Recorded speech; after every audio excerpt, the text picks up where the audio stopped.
brutality has left a mark. Shout out to the NBA legend, Kobe, and your daughter, Gigi. From Tom Brady to Drew Bledsoe, rain, sleet, or snow, I grind.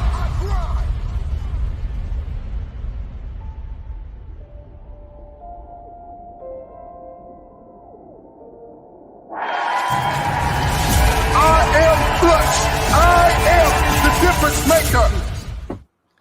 Clip it. Let's go. I am the game changer.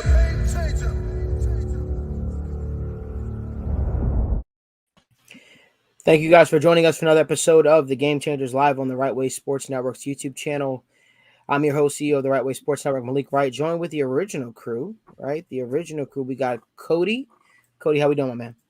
Oh, man, we're living the dream. The first place in the AFC Cincinnati Bengals are absolutely dominating the sport of football right now. Joe Burrow's confident. I'm confident. Life's good, man. Life is good. Yeah, I'm gonna address you a little bit later because I've got a few things to say about that. You know, you had a few words for me when I wasn't on the show last week. You know, we'll talk.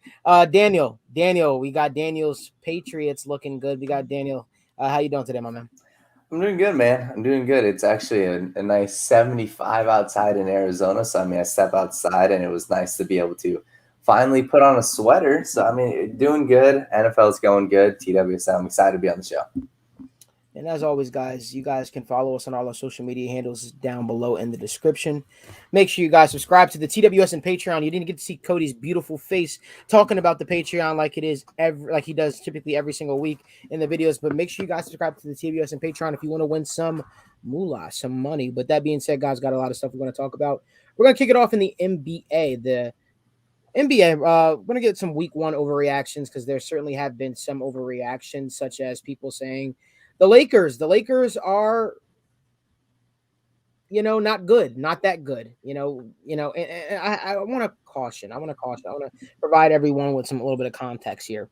LeBron's teams always start off a little bit slow. We always knew that this team was going to start off a little bit slow, take a little time to get, gelling with one another. But the Lakers teams that I saw over the last 2 weeks, minus AD, always falling down to the floor, they look pretty good. We saw a breakout game. That breakout game, we were waiting for Russell Westbrook since he joined the Los Angeles Lakers. We saw it last week.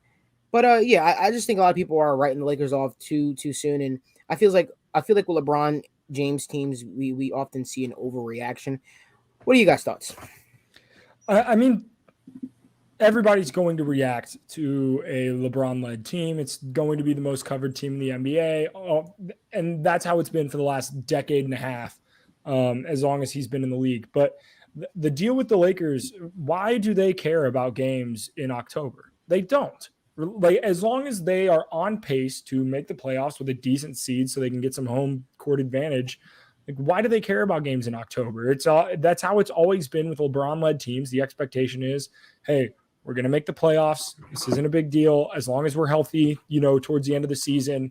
And it is what it is. And when you look at what this roster is made up of, it's primarily veteran guys who, they know what it takes to win in March and April when it matters. I'm not concerned.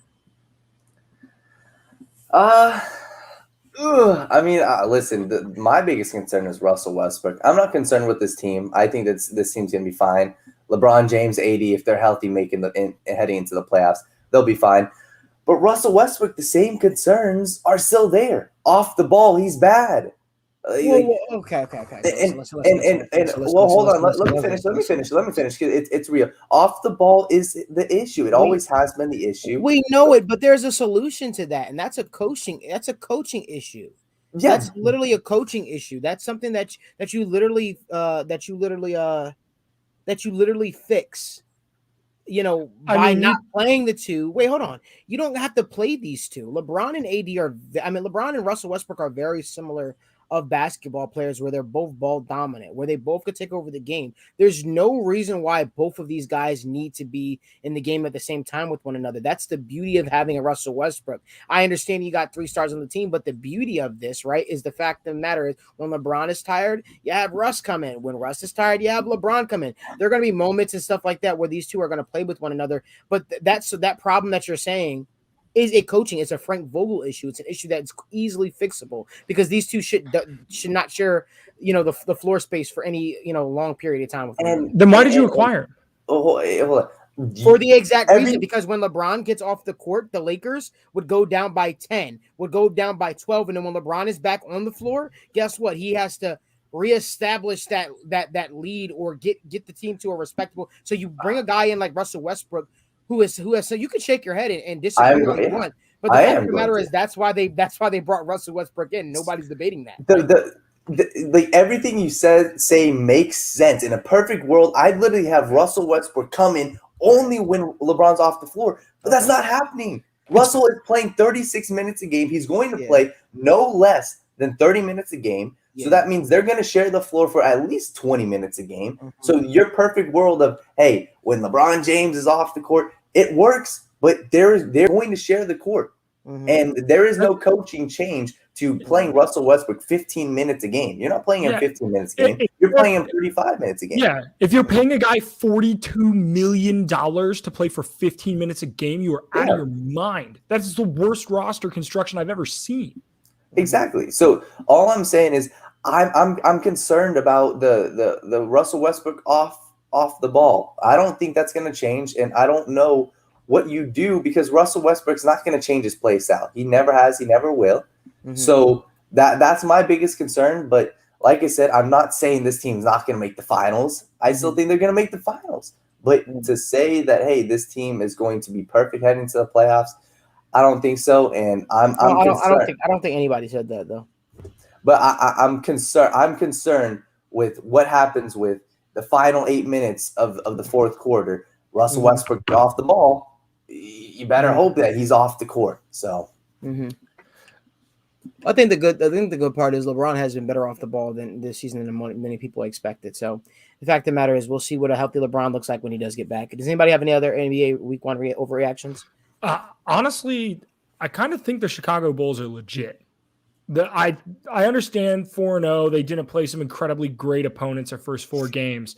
Yeah. But Chicago as a city has a lot to be excited about. I mean, they're certainly more exciting than the Bears, but they look good. And I like the way that, there's not one star on that team. Lonzo Ball's played great, which I kind of think that he needed a little bit of a refresh going to Chicago. I think that will give that to him. But they're playing some exciting basketball to watch, to be honest. And I'm ready for it. Basketball's better when it's relevant in the city of Chicago. And we haven't seen that since the old school MVP Rose days. So I'm a big fan of basketball being back in Chicago. I think it is. Yeah. One other thing that's the Timberwolves. Some of the guys on the team have been saying this, all off season. I think they could be legit this year. I'm not saying, they're going to be top 5 seed. They can make the playoffs. They got Carl Anthony Towns. Anthony Edwards has been amazing. D'Angelo Russell hasn't really been great. But they got a lot of role players on there who are just they're great role pieces like Malik Beasley, Naz Reid, Jaden McDaniels, all those guys. They're good on defense. They're an upper half defensive team this year when last year they were arguably the worst defensive team in the league. So I think that they've really, really shocked me so far this year. Okay. Yeah, I don't really have anything else that I want to touch on per se, but we can keep it moving though. NFL Full Midseason Awards. Cody, I'm gonna let you start this one off. Look, obviously the most important award goes to your MVP, right? And I think obviously this is a quarterback-driven league. It's a quarterback-driven award. You can argue Derrick Henry all you want. He ain't going to win it. Sorry. It sucks. It is what it is. I think that the way that things have panned out so far this year, Tom Brady is set to become the oldest MVP in the National Football League. He's played exceptionally well. The Bucs are on an absolute tear. They're dismantling teams to the point where Tom didn't have to play in the second half of that game on Sunday. They absolutely destroyed him. He's breaking all these records. And I know that career-long records should not impact the MVP voting, but to say that it doesn't it does, right? That weighs on people's minds and how they perform in prime time. They're going to get 1 million primetime games. I think that Tom Brady is going to win the MVP. And through the first half of the season, just the pace that he's on, I think is at an MVP season pace. So I'm giving him my first half NFL MVP. Okay. Danny, what are your thoughts? I hate that you took it, man. I hate that you took it. Tom Brady's my guy. I think I'm going with Tom Brady. First off, to win the MVP, you got to be one of the best teams in the league. The Bucs are. I don't see them losing more than 4 games this year. I think they're going to go 13-4. Tom Brady, leader in passing yards, up there, passing touchdowns. He's dominating. Their offense is moving the ball. They don't really run the ball much. Leonard Fournette gets maybe 15, 18 carries a game. He's throwing the ball 40 times a game. So Tom Brady, I think that they're going to keep chugging along because I like the Cardinals are, 6-0 right now or 7-0. Who's to say that they don't, get on a little skid? So I think Tom Brady's a safe option right now. I'm going with Tom Brady. Tom Brady is a good option, guys, for sure. And, I personally probably would have went Tom Brady too had not everybody else picked him. But I'll tell you about who probably could win it. And if they keep the pace they're going, Dak Prescott. Dak Prescott has had an awesome season. Dak Prescott has honestly legitimized the Dallas Cowboys this season. Has many of the people talking about the Dallas Cowboys potential Super Bowl contenders. So want to definitely see him keep it up. Want to definitely see him keep his hands to the plow and keep this thing going. But yeah, Dak Prescott for me is a guy that I would definitely keep my eyes on. He's definitely impressed.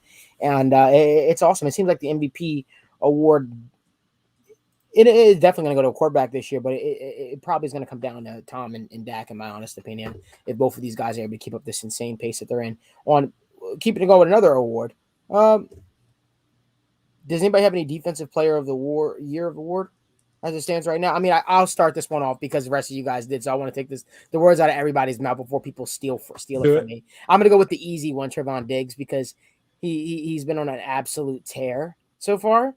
Do I think he's going to wind up winning it? No, I don't think he's going to wind up winning it, but I definitely think he can, right? Without mentioning the same guys that are usually have their name in their race for the award. It's refreshing to see a cornerback having the season that he's having right now. But Danny, what are your thoughts? Yeah, I mean, same thing. I like when it's a secondary guy. Like for Rookie of the Year, I love when it's a secondary guy. I'm going Myles Garrett though. Myles Garrett of the Browns. He's just jumped off the film for them. Jadeveon Clowney is good. Like he's a good run defender, but he's nothing like he was in the past. So everyone's hyping up that, that move, saying Clowney and Garrett. Garrett has been dominating on that defensive line. He's been their real only focal point. And like this defense was supposed to be elite. They haven't been elite, but Myles Garrett has been the guy for them. So I'm going Myles Garrett. Okay. Yeah, Myles Garrett's looked really, really good. He ate Justin Fields' lunch when they played against the Browns. I don't know if this is like chalk just because he's so unbelievably good, but Aaron Donald has absolutely dominated the start of the season. Yeah. I think he's almost kind of getting to that point, though, where he's so good year in and year out that he's like held to an even higher expectation. So he might not win it this year. Right. But man, he has looked good for that Rams defense. And Jalen Ramsey's looked good too, but it's interesting. You guys mentioned the top 3 essentially players in terms of sports betting odds for the defensive player of the MVP or defensive player of the year. Right now, Myles Garrett sits at 325. So he's the favorite to win it right now. And then second is Trevon Diggs at plus 500. So I like those odds. Man, if Trevon Diggs can keep up what he's been doing all year, that dude is special. Absolutely. He's been on an absolute tear. So just seeing it'll be refreshing to see a cornerback win it. But at the end of the day, they're not going to give it to a cornerback. We know this, unless he just continues to absolutely just shred things. I mean, Revis never got it, but that's up for another discussion. Bro, he deserved it that year. He shut down all those like when he played Andre, he played Chad, he played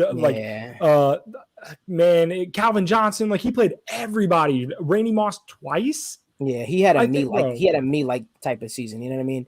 What I usually do on the football field, shutting everybody down. Doesn't matter if you're fast. Doesn't matter if you're a possession receiver. Doesn't matter if if you're short. If you're 5'3" like Daniel, I will shut you down on the football on the football field. And that is something that I've always prided myself on. Back Cody, true story. Cody and Daniel, true story. When I used to play football, I had a shirt made because I was a really good cornerback, believe it or not. It was called Wrights Island. It was Wrights Island. I took it to Revis. It was called Wrights Island. And if you visited there, you had a one-way trip because guess what? You weren't leaving with any receptions. And, that's something that I prided myself on, Wrights Island. So when Daniel makes his visit over to the East Coast, we'll have to, go to a football field, find a quarterback. Obviously I'll handpick the quarterback, of course, to make me look good. Yeah, I picks a quarterback that can't throw and then overthrows Daniel by 10 yards. You like that. You like that. You like that. Exactly. Like every other corner in the NFL. Listen, he understood the quarterback will understand the assignment 100%. But we want to keep it going, guys. Guys, a question that I love. Wait. We forgot. Rookie of the year. Is unbiased. It Zach has Wilson. Has to be Zach Wilson. Has to be. Bro, Mac Jones. 100% Mac Jones. 100% Mac Jones. Mac attack. Mac and cheese. Massachusetts. Not a chance, man. Jamar Chase. Who? Jamar Chase by a landslide. Who? It ain't close. The league likes quarterbacks, man. The league likes quarterbacks. I'll say Chase, man. Listen, my biggest thing is quarterbacks almost always get this. The league loves quarterbacks, but I'm unbiased. Last year Justin Herbert versus Justin Jefferson, that was close, but Justin Herbert had a ridiculous season. Mac Jones isn't having anywhere near the season that Herbert had last year. So, and I don't see Mac Jones, turning it on to where those stats are there and the Patriots make the playoffs. I don't see that. And Jamar Chase is arguably going to have the best rookie season we've ever seen. So I have to give it a Chase. I want to give it a Mac, but Chase is unbiased, the best rookie arguably I've maybe ever seen. Bro, when you get comparisons to Randy Moss like that, you can hardly compare anybody to Randy Moss, but you're doing something right.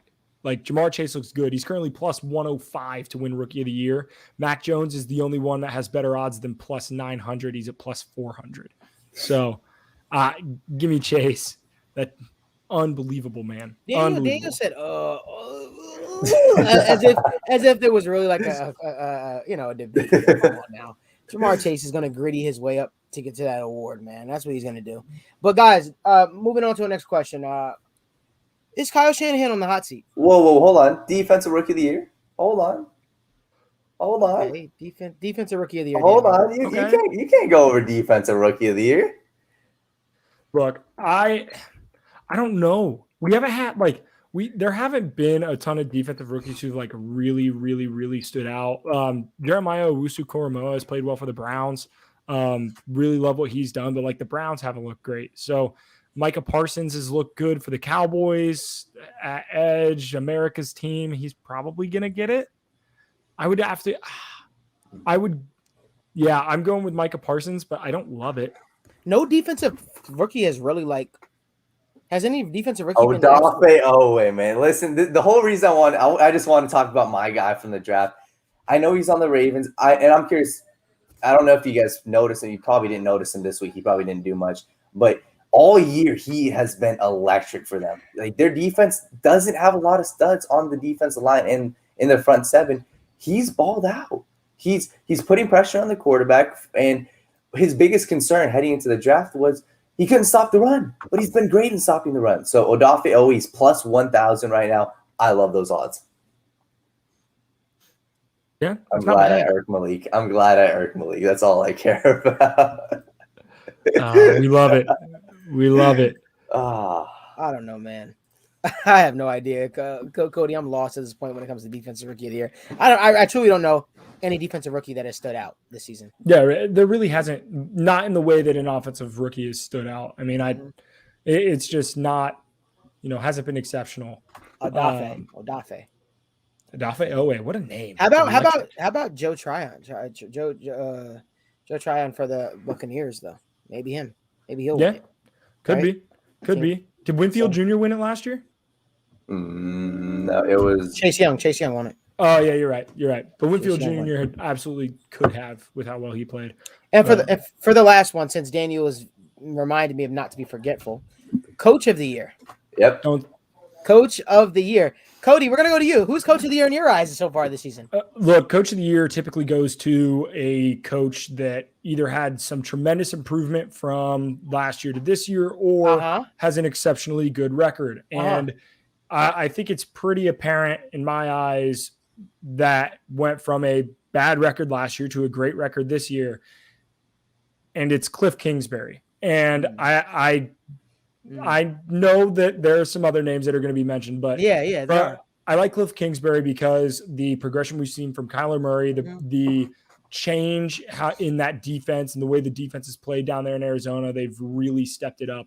And we're finally starting to see the offense that we were told we were going to get when the Cardinals signed Cliff Kingsbury, right? They brought him in because he was supposed to be some sort of offensive guru. He came after having a losing season in college to Arizona. So it's been great to actually see that and to see Kyler Murray do what he's been doing.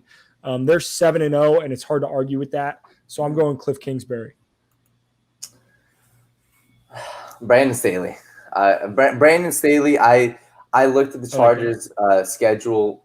Their schedule is pretty much a cakewalk for the rest of the year. Right now, they're 5-2. So this team maybe going to win the division. I'm sorry, storylines play a huge role into this. The Chargers overtaking the Chiefs to win the AFC West, to be a top 2 seed, to be a top 3 seed, wherever they land. I think Brandon Staley, for him, first-year head coach, to go in there and do it. Like I said, this is all about storylines. The storyline is there, and I'm curious to see how their defense. The defense has to turn it around. It's been pretty much atrocious the past couple of weeks. So Brandon Staley would be my pick. You know, I'm a league. Let's hear it. Cody's disrespectful. Cody's disrespectful. Daniel's disrespectful. Listen, guys, there is only one coach right now that deserves Coach of the Year. Let's just this is unbiased. This is me just being absolutely real. Considering they were on the hot seat, Cliff Kingsbury was not on the hot seat. The expectation for Cliff Kingsbury coming into this season was this. You have DeAndre Hopkins, you add AJ Green, you add Rondell Moore, you add the pieces that they added, JJ Watt to that football team. You're expected to do this. Guess what? Because if he doesn't, now we are talking about Cliff Kingsbury in the hot seat because he has the pieces around him. Yeah. But there's a guy who was on the hot seat. There's a guy that the entire fan base was rolling out with their pitchforks. 2 of them are our co-hosts on this show. And they're critical on Twitter. They have bad stuff to say about the play calling. Everywhere you turn, it's fire this man, fire this man, fire this man. Listen, this guy was like on the precipice of Dave Shula, not Don Shula, Dave Shula, Don Shula's son, who was a terrible head coach in the National Football League. We're talking about a guy that coming into the season had 1 win on the road in 2 seasons. The NFL head coach of the year goes to Zach Taylor, goes to Zachary Taylor of the Cincinnati Bengals, who absolutely transformed this football team. He got people to buy in. He got rid of bad coaches. He got players in here who actually bought in, who actually believed in what they're building and doing things the Bengal way, as he likes to say. Zach Taylor's the coach of the year at this point. If the Bengals keep it up, he will win coach of the year. And it's deserved. It's deserved. It's different when your expectation is that the Bengals are going to be a 2 to 3, maybe 4-win team this season. And you just went into Baltimore and you blew the Baltimore Ravens out. And Drewski. you make a great point. Like when you actually think about it, the entire fan base was calling for him. I saw so many stats. Well, okay, they're 3-1. They don't win on the road. Okay, wins on the road. They don't win primetime games. Win primetime game. They don't win against the Ravens. They win against the Ravens. Don't win against the Steelers. You go and do that. So to your point, I mean, every single hurdle that this team has, had in the past, he has 1 win in his career. They've overcome it so far this year. So you make a great point.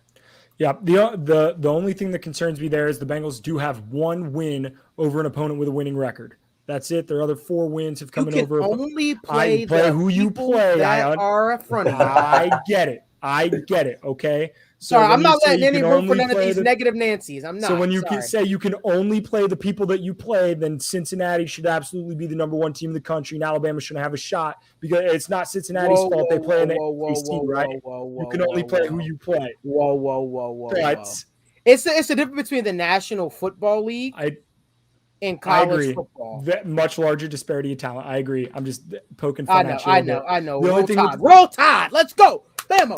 Woo. Let's go. Sorry. The Might only not thing make with the playoff, but The only thing with the Cardinals else that is has saying been that. really impressive is the Cardinals have wins over the Titans, who have looked fairly impressive, missing most of their weapons. They still have beaten the Chiefs, and the Titans beat the Chiefs and the Bills, right? They have wins over the Rams in LA, the Browns in Cleveland. Yeah. They do have some pretty impressive wins. Absolutely. I mean, both of these coaches have had great years. So it's been great to watch. Seeing Tristan's comment that the Bengals have a tough schedule down the road. The Bengals schedule isn't as tough as people had presumed going into the season. A lot of these Agreed. teams, if you look at it, a lot of these teams, respectfully, if what we have seen so far this season has shown us anything, a lot of these teams have a lot of holes where I could think the Bengals are a well-balanced football team in terms of offense and defense. And the Bengals also consistently have one of the top-notch special teams units in football. I think a lot of other teams struggle at something. Their next few games that they have on their schedule, they have the Jets this week. Shut up, Tristan. They have the Jets. They have the Jets this week. They have who do they have? Who else do they have? So there are several teams that they play coming up here that like they have the Jets. The 49ers have not looked up to expectation. The Chiefs certainly haven't looked up to expectation. The Broncos haven't lived up to their expectations. So there are a lot of games that looked like dicey earlier in the year that now you feel a little bit better about going into right. it. And to your point about the Raiders, Tristan, your team is a joke. That's the best way I could put it. You guys are having a good season, but your team is a joke for the most part. The Raiders do this damn thing almost every year where they start off hot and then they fall off. You guys, the one opportunity that you actually had in your own building to absolutely make a statement. It wasn't in your own building, actually. It might have been, was it? When they faced the Chargers? Was that in SoFi or was that in Chargers when they absolutely just the Chargers embarrassed them up and down the field the whole night? I will have to look. I don't know, but it was that game where you had a weather delay and it was inside the stadium. Yeah, it was in LA. Like, come on, the Raiders it was in SoFi. Every year the Raiders are a joke. Nobody takes them serious. I mean, who's your head coach anyway? I don't know, but we'll see. We'll see. I mean, he's 2-0 as a coach right now. We'll see, but they're not. Come on now. Derek Carr is also on pace to break Peyton Manning's passing. Derek Carr consistently always has positive years, though. That's the thing people are missing. You would think he would with having Darren Waller and having Henry Ruggs to throw to, but come on now, like he has played well though. Like I will give Derek Carr credit. No, he has, but a lot of the yards. See, my thing is, I watched a lot of Raiders this year. In games that they're also losing it, it's always like Derek Carr stat pads at the end of the game, and it looks better than what it actually was. But it's like, bro, why couldn't you do that in the first quarter? Why couldn't you do that in the second quarter? Why do you have to stare down with Darren Waller the entire game? He absolutely sucks at progression. But that's for another story. I want to keep it going, guys. The next question is Kyle Shanahan on the hot seat? It's warming. That seat's getting warm. It ain't hot yet, but that seat's getting warm. I mean, you say all this stuff about, the play calling and this, that, and the other, and I get it. But, like, how many times are we going to do this? Like, he made it to one Super Bowl, which is great. That's a lot farther than a lot of coaches have made it in the National Football League, to be quite honest. But, man, how many times are we going to go around in this circle?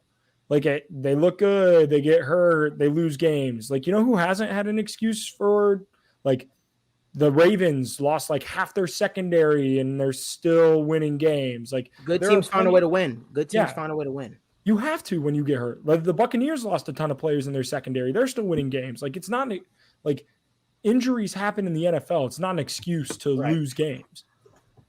I don't think so yet. I think that this whole season is figuring out what do you do with your quarterback position. The minute he is on the hot seat is when Trey Lance is playing. And things still aren't going well. Like things are crumbling. And the whole reason I'm thinking that is because this whole team understands Trey Lance as the quarterback. And they don't have and like I said, I was high on this team before heading into this season, but their offense hasn't looked great. They just haven't looked efficient. So I think late in the season, if they're at the bottom 10 of the league and Trey Lance, starts 4, 5, 6 games and the entire roster team continues to look bad, I think that's when. But right now, they just got to figure out when do you make that switch. Right. So, I mean, they lose any more games, like you I don't see them kind making of playoffs. forced to make the switch. Yeah.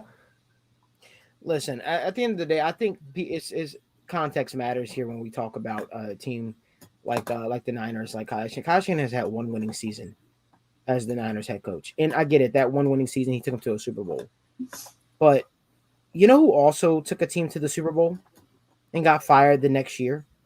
John Fox. Oh. Mm-hmm. John Fox did that. The fact of the matter is, you want to see some type of progression. And I get it, injuries happen. But for him being an offensive mastermind and being all these different things, the offense looks pretty meh, to be honest with you. They seem to be a lot left. Seems to be a lot more desired there for the Niners. We'll see what takes place, but I don't think he's on the hot seat per se, because I think that the Niners will always be able to look back at, okay, remember he took us to a Super Bowl. They'll always have that to fall back on, and I think that's what's keeping him, steady and afloat, so to speak. I think those are two totally different organizations. The Broncos do things differently than the Niners. But if I'm the Niners, I would be concerned at this point, because you would have hoped. It always seems the Niners are like middle of the pack, or every season. So, but we'll see. Next question, guys. We spent time talking about the Bengals. Danny, we're actually going to let you start this one off. Are the Cincinnati Bengals contenders? I'm not going to say anything during this, because every time I open my mouth about the Bengals, people say, oh, you're just being unrealistic. Oh, you're doing that. But everything I say comes true. But Danny, go ahead. You have to say they are. This team has the looks of at least winning a playoff game. Like, listen, as much as everyone, I like to look for flaws. I'm like, where is the team's flaw? You look at offensive weapons, no. You look at the quarterback, no. You look at the offensive line, they've played good, regardless of how bad they played last year. They've played good, and obviously you guys can touch more on that. But then I look at the defense. I'm like, all right, let's see. Obviously, the defensive line sucks, right? No, it's been one of the best units in football. The linebacking core, okay, you got a second-year Logan Wilson. They must suck, right? No, Logan Wilson has been great. You look at the secondary. Like, the secondary must suck, right? No, it doesn't. And so I'm always, projecting, hey, who wins every upcoming week? And I'm so used to saying, hey, you're going to be able to score in the Bengals. Not this year. Not going to be able to run on them. So this Bengals team, like I think we talked about this last week too, if you have a quarterback like Joe Burrow in the playoffs, I'm of the believer that your quarterback is everything. And I'm sorry, 2 minutes left. I don't care who they're playing against. Joe Burrow is that guy. And I'm confident that he has a punch of chance versus some other quarterbacks like the 49ers with Jimmy Garoppolo. Like the Raiders.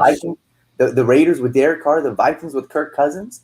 As much as I like those guys, I'm willing to put Joe Burrow in this Bengals offense against any defense and any team if they have the ball down with 2 minutes to go. So by default, they are contenders. I don't think they're Super Bowl contenders, but I think this team is contenders this year. Cody, what are your thoughts? I mean, Joe Burrow said it.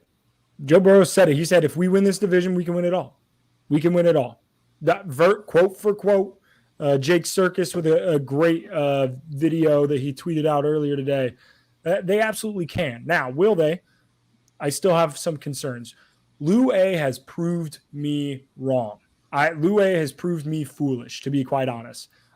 He got some guys into a system that finally fit the system, right? Hendrickson fits. Awuzie fits. Mike Hilton fits. They fit that system. They drafted Logan Wilson. He fits into what they're trying to do schematically, and it looks good. And I was very, very wrong, to be quite honest. The offense, I still have my concerns. About the offense, and it's primarily because we start out so slow every week. The Bengals under in the first half has hit in 6 of 7 games. It's unbelievable how slowly we start in these games. I don't think that's an issue against even good teams. But when you play great football teams, that's going to become an issue. So are they contenders? Can they win playoff games? Yes. There's still room for improvement. I still am concerned for there are some teams that, like, when they are up, they will put their foot on your throat.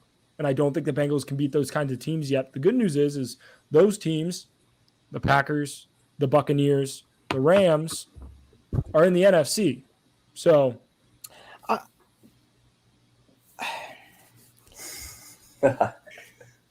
what? What are you talking about? The Bengals have hit their first half under in okay, every you're talking about listen. Okay. You're talking about okay. I understand. They start slow, Cody. You literally just talked about the Packers who had a lead on the Bengals, and you talk about how they put their foot on people's necks and stuff like that. And it took till under 2 minutes and in overtime for them to beat the Cincinnati Bengals by a field goal. What are you talking about? Yeah, the Bengals the Bengals on the road, and they who have they faced? Who have they faced for you to say that? Who have they faced? Listen, we have an entire body of Aaron Rodgers. I'll tell you this.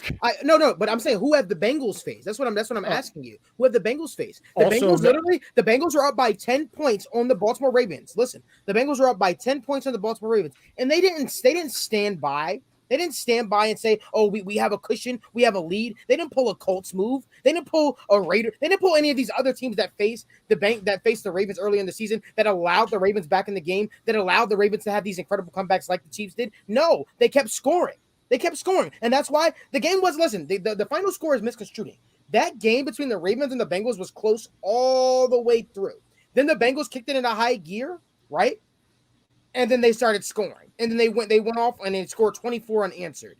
That's putting your foot on a team's neck. That's saying, hey, I'm not going to quit. That's saying, hey, we're gonna make sure this team is dead. We're going to make sure this team is beaten. We're going to make sure this team is broken. And I love the way they finished the game with 2 strong runs by Joe Mixon and Samaje Perine, right? And that was when they had the backups. That's the type of stuff that you want to see. But to your they point, finished the game incredibly strong. That's not putting their foot on teams' necks. No, they did that. They have finished games incredibly strong. And you're right. You just said that they finished games you just said that they strong. couldn't. They start so. No, I did not say they. I said they can't. You said they can't. You said they can't compete with the other teams in the league. That when they have a lead, they will literally put their foot in their throats. And I literally just explained to you the Ravens didn't have a lead in that game. I'm saying if the Bengals get down 2 touchdowns, it's because it's their fault in the first half that they got there, because I believe that the Bengals compete, and then they'll, if they go and they come back, the Bengals should have won that Packers game long before overtime, but the first half was abysmal. But here's the thing that people keep bringing up throughout these process. Like, remember, guys, what we're talking about here. Joe Burrow is coming off of a catastrophic knee injury. Hold on. People are not even expecting the Bengals to be where they are right now. So, yes, they were going to start the season slow. Yes, now it seems like they finally got their legs up under them. This is the expectation, what we've been seeing these last few weeks. So, no, I'm not concerned. No, I'm not panicking. No, I'm not like, oh, my God, because guess what? It was always expected that they were going to come out of the gates a little bit slow, and even Joe Burrow talked about it. That's why these last 2 weeks, it's funny. We've seen Brandon Allen finish the game because they have been blowouts. They've been blowouts. So I get that, but if you're going to blame Joe Burrow's knee, why are we running quarterback sneaks on 2nd and 1? Again, I'm not the head coach. Hey, if I was, we wouldn't be doing that. But we know my concerns about the offensive play calling. That's fine. Guess what? Offensive play calling got us 2 big wins the last 2 weeks. Hey, and guess what? We'll continue to ride that bus until we can't anymore. Guys, we want to keep it rolling. We want to keep the conversation going. Will the Chiefs miss the playoffs? Yes, they will. The Chiefs are abysmal. The Chiefs suck. The Chiefs are garbage. The Chiefs' defense is bad. Patrick Mahomes' inabilities as a quarterback are starting to come through. It's starting to people are starting to realize and starting to figure out the Kansas City Chiefs. And I think a lot of it is due to the Chiefs being stagnant, right? And they think that for years, hey, we could have Pat Mahomes run around the field and find Travis Kelce, so on and so forth. And it seems to be catching up to them a little bit, especially when you don't address the defense. The defense is abysmal. The Chiefs' defense has been bad the last 2 years, to be honest with you. But this year is just overwhelmingly bad. So you look at it, I don't think that this should be a shock to anybody that the Chiefs have literally had a fall from grace. They went out, they spent tons of money on the offensive line, traded for Orlando Brown, added Joe Thuney, so on and so forth. And people are wondering, like, why the Chiefs offensive line doesn't look that good? Well, it's tough to look good when your quarterback is dropping back 10 yards every single play. And, also holding on to the ball super long. The fact of the matter is, I think the world of Patrick Mahomes. I think he's a talented quarterback. I don't think he's the smartest quarterback in the league. And I think that is also at times a detriment to his football team. But I digress. I will hold my opinions until the end of the season, and then I will let everything out then. Cody, what are your thoughts? I like how you use the word stagnant there. They've gotten complacent. They didn't improve. And when everybody else around them improved, they didn't. And they don't look polished. They don't look sharp. And that's something that you expect to see from an Andy Reid team, and we're not seeing it. So that Chargers to win the division bet looks pretty good. Yeah. Daniel? I think they make it. And my whole reasoning for that is the teams they've lost to, first off, have been elite teams. The Titans offense is great. The Chargers offense is great. The Ravens offense, good, great. And then good, great. And then the Bills offense. So my whole thing is, we're talking making the playoffs, the race for the 7th seed is the Raiders, the Patriots, and the Browns, right? Or no, the Browns already. That's putting the Browns in. The Raiders and the Patriots. I'm not so sure about those teams. I like my Patriots. The Raiders are cool, but the Chiefs against those teams, give me them. The Chiefs remaining schedule. They got the Giants, they got the Broncos, they got the Raiders, both, and then they got the Chargers again. I think they can take that one. They lost the first one. I think they can take that one. So I'm not saying there's no flaws on this team. This team has looked bad. They've looked abysmal. But if we're talking playoffs, it takes a 7th seed. And I'm not confident in the Raiders. I'm not confident in the Patriots. If you guys can give me another team that you think has a better schedule or is a better football team. Here's what I'll say. Yes, I think the better football. I think the Patriots are a better football team than the Chiefs this year. I do. I think the Chiefs are better. And Mac Jones doesn't have to do much to make his offense a better offense than the Kansas City Chiefs. Listen, the Kansas City Chiefs have boom or bust, but a boom potential at any point in time. But there also has something to be said that needs to be said about taking care of the football, something that the Kansas City Chiefs do not do. Their running backs have been fumbling at an enormous clips this season, and Patrick Mahomes has been. I think he has 9 interceptions on the season. People could say that's an overrated stat, but it's not an overrated stat when you're giving another team extra possessions and extra opportunities to go up on scores with you, especially when your defense can't stop a nosebleed. So the fact of the matter is the New England Patriots are a better football team all around than the Kansas City Chiefs. And guess what? I think that these last few weeks, people need to start putting more respect on the Patriots' name. Let me tell you why. I think that the New England Patriots personally have started to look more and more like the Patriots of old these last few weeks. They almost beat the Dallas Cowboys. People don't want to talk about it enough. They almost beat the Dallas Cowboys. I understand they beat the Jets and it's just the Jets, right? But they put a whooping on the Jets. They put a 50 burger on the Jets, right? That doesn't tell you that this team is executing with confidence. I don't know what else to tell you. But I'll tell you also another secret as well. I'm also picking the Patriots to beat the Chargers this week. Guess what? Let me tell you, and let me tell you why I'm taking the Patriots to beat the Chargers this week.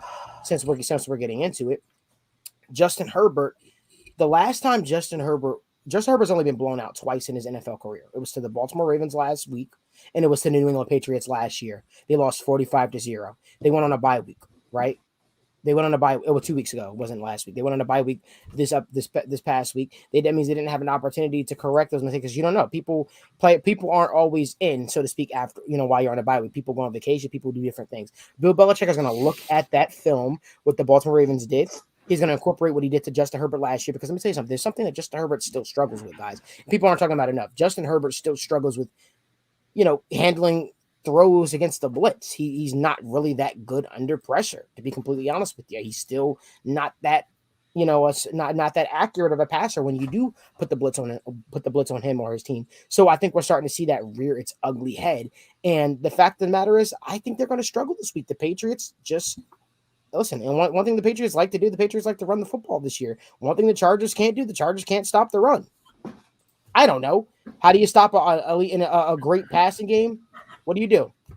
You keep them off the field. How do you keep them off the field? How do you keep a high potent offense off the field? Well, you run the ball. You control the clock. Patriots do it better than any team in the league. I hate that you said that, man. That's literally, you took it right out of my mouth. If we're going into predictions, I'm the same way right now. So my favorite bet of the week is Patriots +6. If you want to move it, Patriots +7. I love that. So instead of even taking them to win straight up, it's a close game. They've played every team close. The only team they really got blown out to was the Saints, and that was before their offense was clicking. That was before Mac Jones found his feet. And right now, as Malik said, this offense is moving the ball, right? It's not a hard offense to predict, but Mac Jones is such a reliable, a good quarterback that the team believes in him. Every player I've heard speak in interviews, the coaches, hey, Mac Jones is our guy. He's the leader of our team right now. Mac Jones runs an efficient offense. He's completing passes at 70% clip. He's not throwing a lot of turnover or interceptions, and they're moving the ball down the field. He's making throws that are perfect. He's dropping balls in the bucket on wheel routes. He's hitting guys deep. So the biggest concerns with this offense to begin the year was, okay, Mac Jones can't push the ball down the field. Well, if you look at him the past couple of weeks, he has. And they played the Bucs close. They played the Cowboys close. Two of probably the top 3, top 4 teams in the league right now. So I love this Patriots team this week, and I love the +6 for sure, and I'm taking Patriots straight up. Ooh, we got 2 guys on the Patriots money line. I like the Chargers.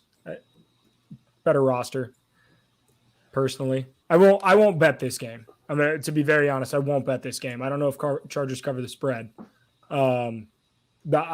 I trust them to win the game. Let me ask you, Cody. This defense, right? And I'm a huge, as big of a supporter as the Chargers as anybody is right now. What have they shown you that says that they're going to be able to stop the run and they're going to be able to stop this Patriots offense? Because I don't think they are. I understand that the Chargers can't stop the run because they played 2 of the most prolific running teams back to back in the Ravens and the Browns. I get where that's coming from, but at the same time, the Patriots are not either of those 2 teams when it comes to running the football. And they're good, but they're not exceptional. And I think that the pendulum has swung a little bit too far on the Chargers defense. There's still a lot of talent there. I still think that they can do enough to win that game. Now, I think it'll be close. I don't think they covered 6 points, but we'll see. I think this is going to be a bet that's definitely going to be bet down from +6 to, +5, +4. So just something to keep an eye on when we look into the odds this week.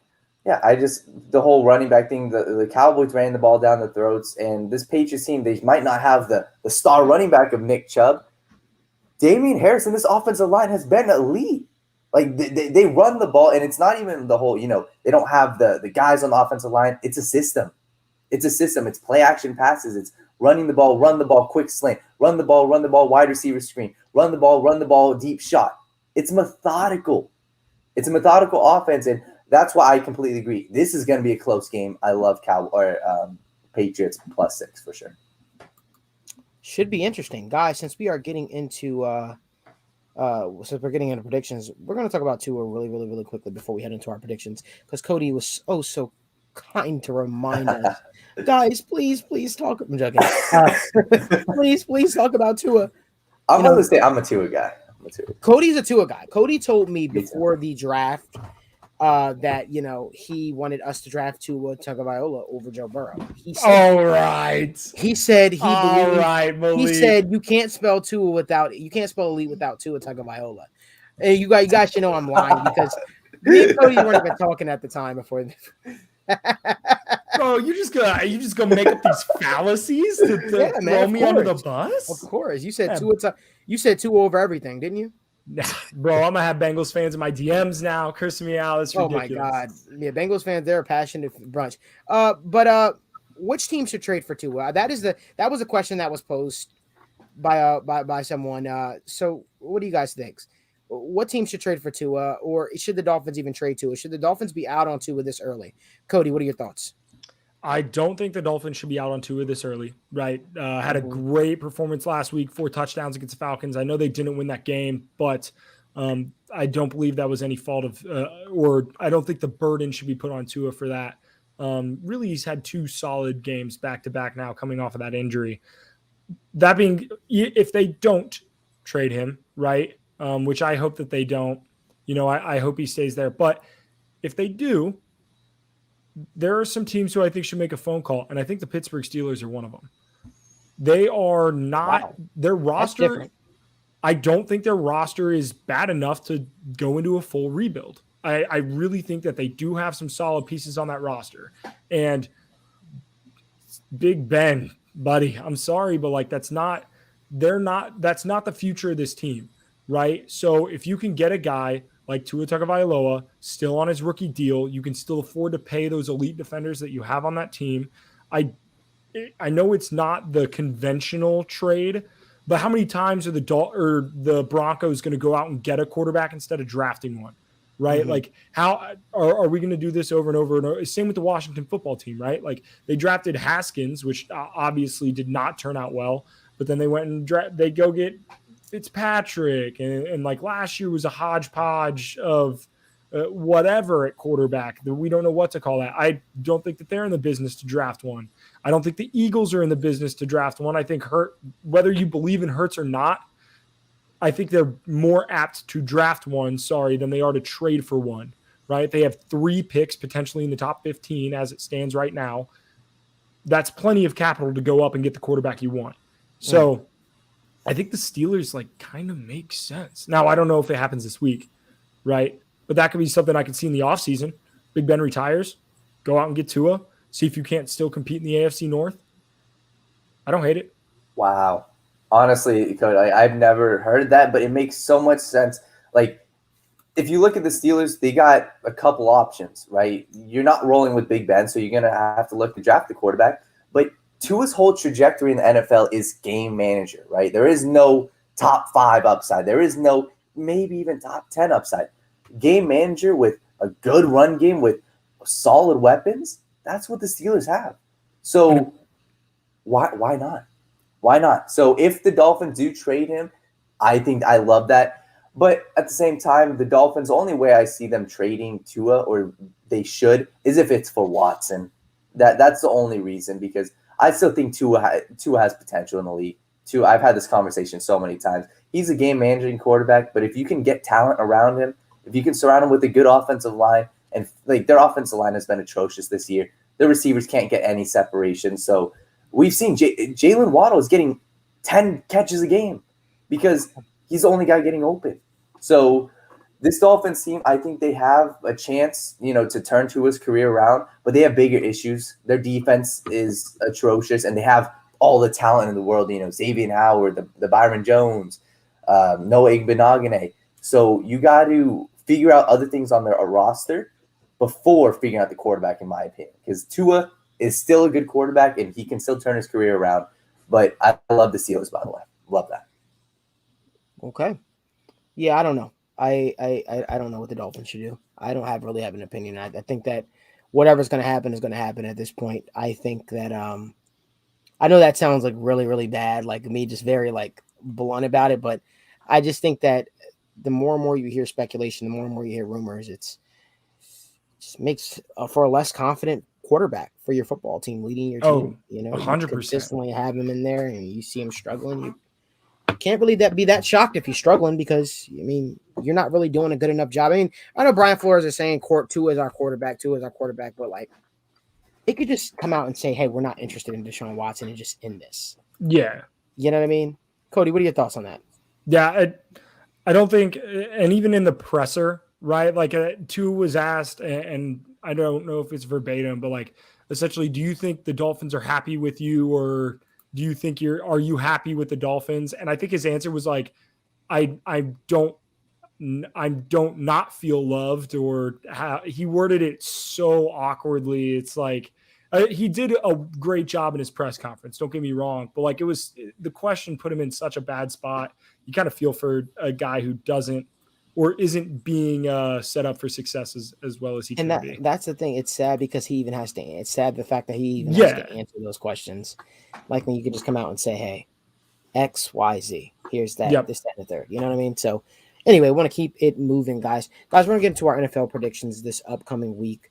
We kind of already gave the Chargers Patriots opinion. We're gonna run through this pretty quickly because we are approaching up an hour on the show. So we're going to run through this quickly. Packers versus Cardinals, guys. Cody, we're going to start this one off with you. Cody, you're going to start us off on each and every single one. Danny, you're going to go, and then I'm going to end it off. So let's go from there. Cardinals, Packers. Yeah. It's never a good thing when a team loses its best weapon. It looks like Lazard and Devontae Adams are both going to miss this Thursday night game due to COVID. In a team that relies on being able to throw the ball down the field.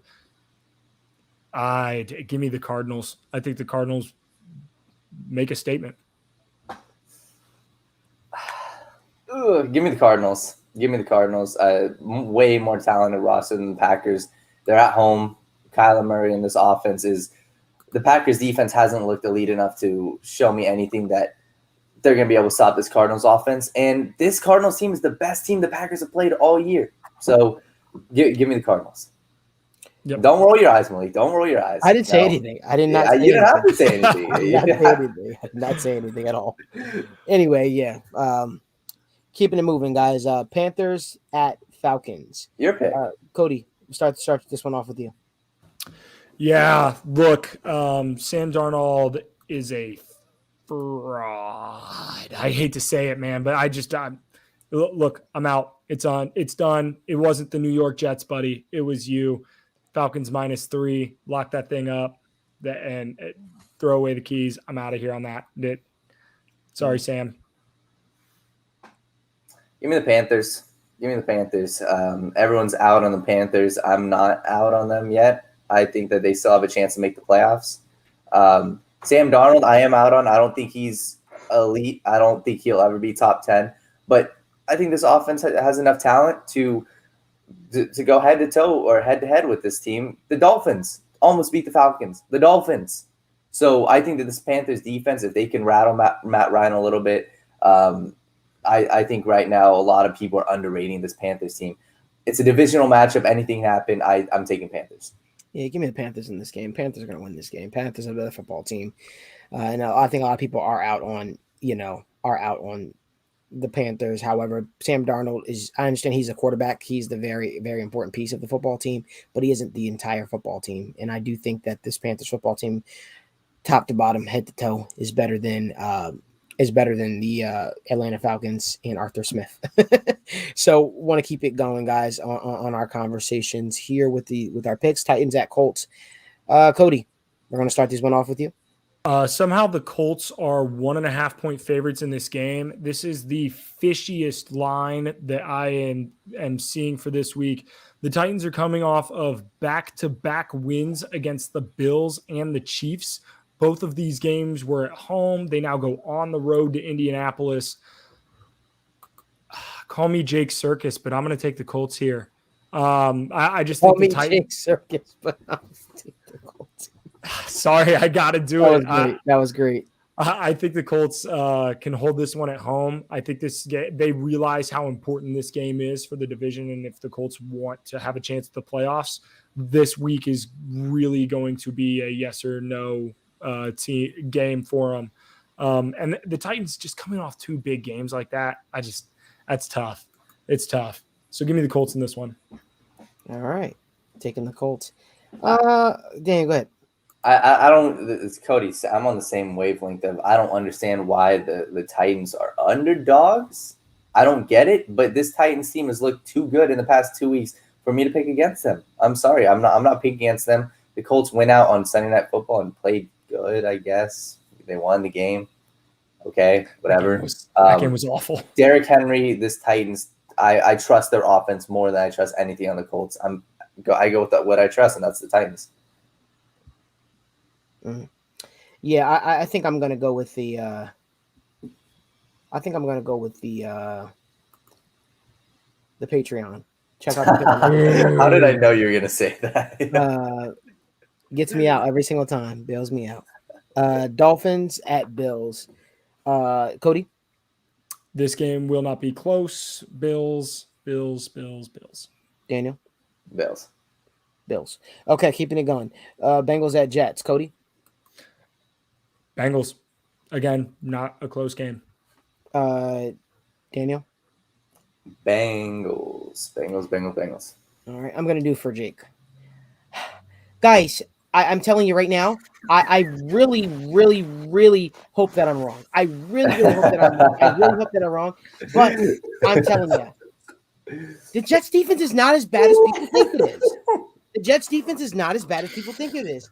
And I think the Bengals are due for a letdown game. And I think the Jets defense is gonna shock a lot of people.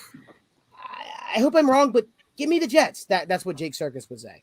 Give me the Bengals in this game. I can't do this, man. Oh, good. Steelers at Browns. Case Keenum looked all right against the Broncos. I think he's good enough to win this football game. At home, give me the Browns. Well, is Case Keenum definitely the starting quarterback for this game? It looks like it. But they haven't officially announced a starter. Okay. Daniel? I've been saying I think Case Keenum, Baker Mayfield, like Baker's better, but I don't know. You get Nick Chubb back. This defense is finally, hopefully, they got the talent, and I think they're going to start to show it. That second is going to start to show it. I don't trust Big Ben at all. Give me the Browns here. Yeah, give me the Browns as well. Even though, just give me the Browns. Eagles at Lions. They're going to win this one for Lieutenant Dan. Dan Campbell. I love that. He might be my favorite bad coach of all time, or maybe he's a good coach that's just not winning games. I don't know. Give me the Eagles to win this, or the Lions to win this one. The Eagles are on the road. They looked, quite frankly, a lot worse than what I thought they should have against that Raiders team last week. Give me the Lions. If they're going to win a game all year, it's got to be one of these. Woo. I don't know. It's hard to get. This game is not going to be very exciting. Lions. Give me the Lions. Lions have me a lot more excited than the Eagles. They have me a lot more confident. This Eagles team, I mean, Jalen Hurts has made his plays, but no Miles Sanders. The defense hasn't done anything in recent weeks. And the Lions team, besides getting blown out to the Bengals, it looked okay. This past week against the Rams, they almost beat the Rams. And I don't think that they're going to be put in a position where Jared Goff has to make a decision late in the game and blow the game. So I think I trust that this Lions offense is going to put it on the Eagles. Yeah, give me the Lions. They're going to do it for Dirty Dan. Dirty Dan. Yeah, they're going to do it for Dirty Dan. That's Daniel Alameda's nickname too. But they're going to do it for, what you call him, Lieutenant Dan. They're going to do it for Dirty Dan. Yeah, Dirty Dan is going to get his first win. We've got Rams at Texans. Who we got, Cody? Rams. Daniel? Rams. Also, I want to say something that we tweeted out. Brandon Cooks, I don't know what's going on with the team. He's not happy that Mark Ingram was traded. So I thought that was interesting. But Rams. Really? What did he say? He said this is a blank joke, I think. We put it out on Twitter. He said this is a blank joke. That's it on Twitter. Wow. Yeah, it's a family show. Although I think Tyrod Taylor can have them competitive in this game, at least a little bit. Niners at Bears.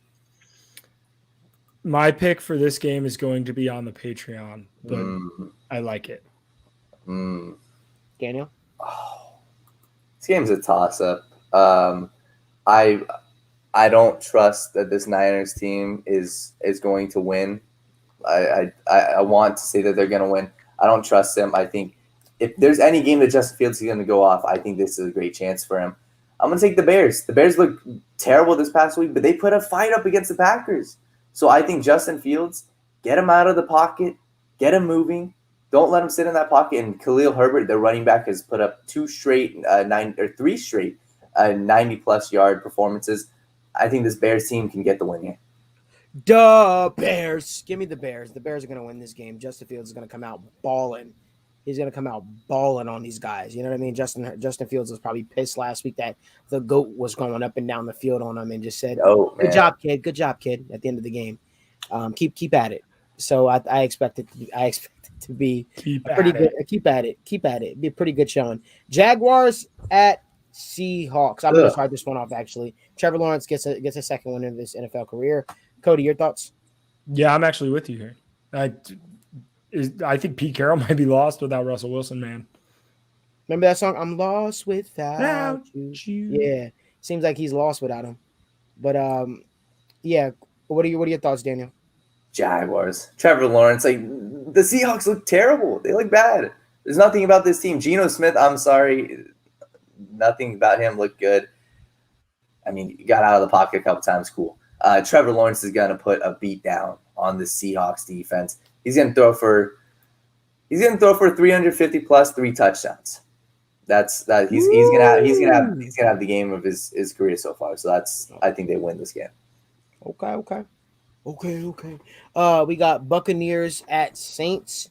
Let's move a little faster on this one, guys. Cody, what are your thoughts? Buccaneers 6-point favorites. They come away with this win easily.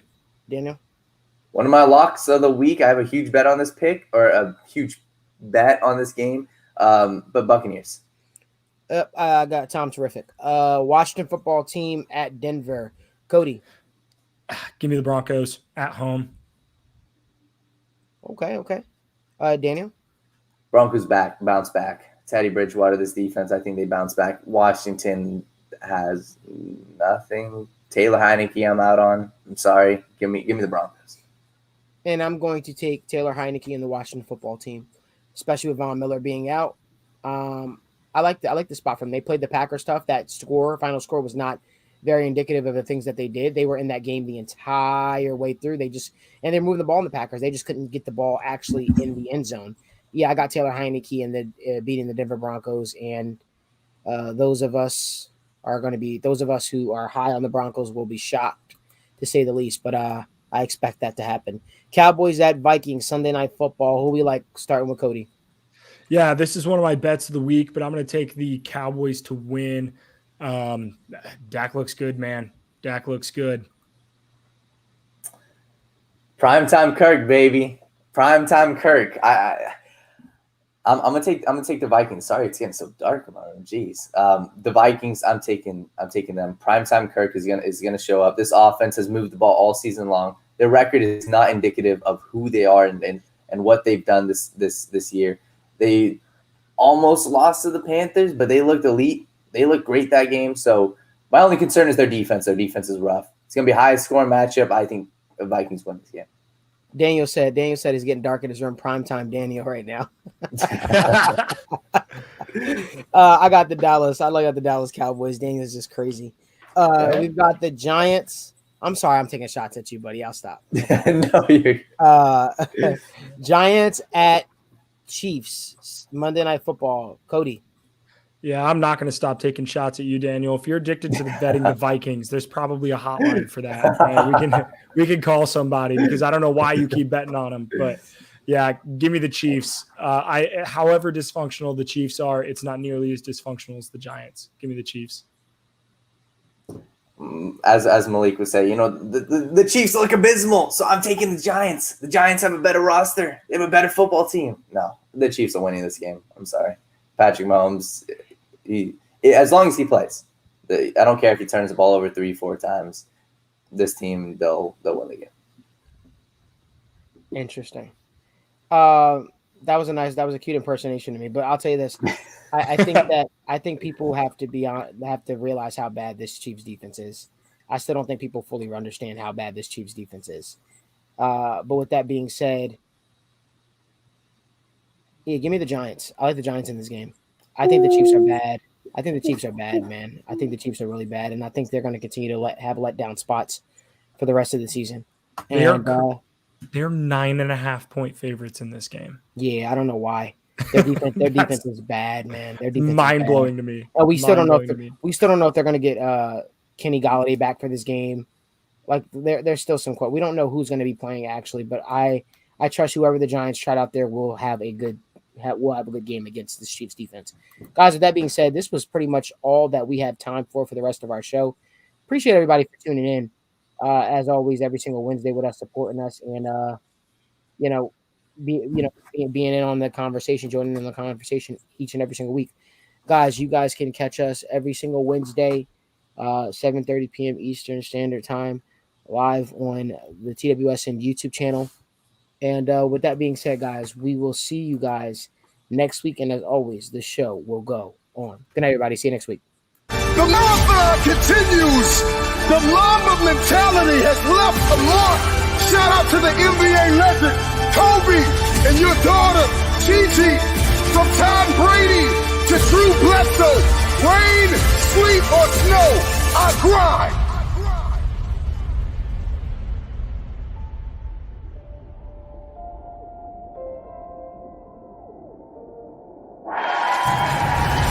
I am Clutch.